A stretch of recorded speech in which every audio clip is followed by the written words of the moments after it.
I've been asked by like 3 different people this week how I make my mezuzahs, so I figured I would just make a video.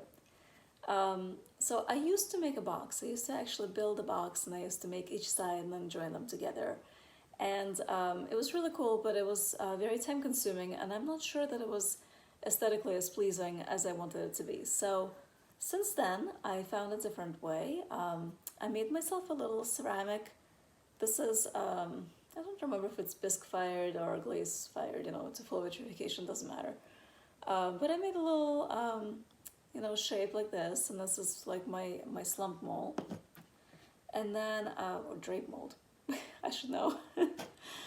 But I lay my slab over that, and then I just press it in, right? And this is what I think most people do. So this is not an exciting part, but to show you the back, I have to kind of make the front. Okay, so I just go around like this, very simple.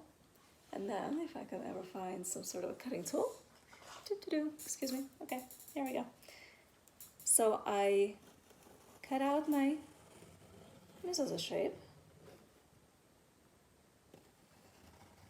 And keep in mind that you have to look up like what type of cloth do you want to fit into it, right? The actual scroll, because there are different sizes, and you have to take into the account your clay shrinkage. So just make sure that you take that into account. And then I smooth it over. I'm not gonna go like all crazy for the video here for you guys. And I'm looking for a straw. I used to have straws. Here's one. And I would just poke holes with a straw, right? Okay, so this is pretty self-explanatory. And you have a mezuzah, okay? Just don't mind it being all crooked. Okay, so now what I like to do is I let it sit for just a little bit, just so it solidifies just a tiny bit. Then I take this guy out. This is going to be very floppy because I didn't wait. And then to keep the scroll in, so sometimes I'll trim the sides a little bit more so it's not like such a wide area, but basically I make like little like holders like this. And like sometimes I'll put another one on the other side up here. They're like tabs almost that just hold the scroll in. I'm not trying to seal it, I'm not trying to seal the scroll. It's already pre-wrapped. And if somebody wants extra protection, they can just wrap it in more cellophane. But I'm just literally holding the scroll in for the couple of seconds that it takes to actually put it up against the wall, say the bracha, and nail it in. And that's all that's required. Sometimes I don't even put them in, to be honest with you. Like a lot of the Lennox mezuzahs, they don't have any holders.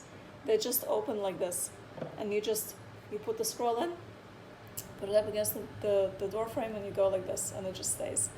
But if you want something holding in, I usually make 2 little tabs. In the past, I have done like a bar across like this, just to give you an idea. I've done that too before. That seems to also work. I don't like it like aesthetically. It doesn't look as nice to me, but you can totally do that. Just to, again, just hold that scroll in just for a second that it takes to put it up. And that's basically how I make my mezuzahs, minus all the crazy sculpture that I put on them. I hope this was helpful, you guys. As usual, always ask questions in the comments, and also tell me if you want me to make videos for anything else, because I'm happy to. Have a wonderful night, and I'll see you guys later. Bye.